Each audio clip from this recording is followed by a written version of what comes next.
अब हम बात करने वाले हैं रेस्पिरेशन इन बैक्टीरिया, यानी कि किंगडम मोनेरा का ही पार्ट चल रहा है। रेस्पिरेशन की जब बात करते हैं तो बैक्टीरिया रेस्पिरेशन कैसे करता है, तो हम कहते हैं बैक्टीरिया दो तरीके से रेस्पिरेशन करता है। One is aerobic, another is the anaerobic.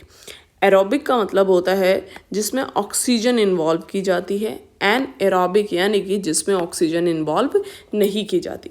Aerobic respiration में भी दो तरीके के हैं, ऑब्लिगेट एरोब्स होते हैं और फैकल्टेटिव एरोबिक्स होते हैं। अब यहाँ पे क्या होता है, देखो चीज़ों को समझना बहुत ही बेसिक होता है, यहाँ पे बहुत ज़्यादा कन्फ्यूजन आता है।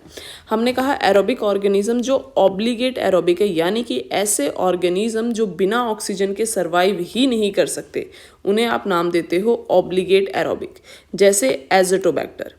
एक होता है फैकल्टेटिव एनएरोबिक। फैकल्टेटिव एनएरोबिक का मतलब है कि नॉर्मली तो वो एरोबिक होते हैं, बट अगर एरोबिक कंडीशन नहीं है, ऑक्सीजन प्रेजेंट नहीं है, तो वो अपने आप को सर्वाइव करने के लिए एनएरोब की कैटेगरी में चले जाते हैं, यानी कि ऑक्सीजन के एब्सेंस में भी वो सर्वाइव कर लेंगे। That is the clostridium टेटेनाई।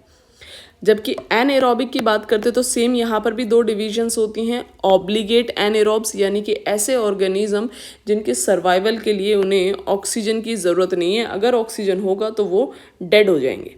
That is the clostridium botulinum. But facultative aerobes वो होते हैं कि अगर किसी बैक्टीरिया को एनएरोबिक कंडीशन नहीं मिलती है, स्टिल वो सर्वाइव करने के लिए ऑक्सीजन का यूज़ कर लेते हैं। That is the Acetobacter aceti. I hope आपको चीज़ें क्लियर हुई होगी। Thank you so much.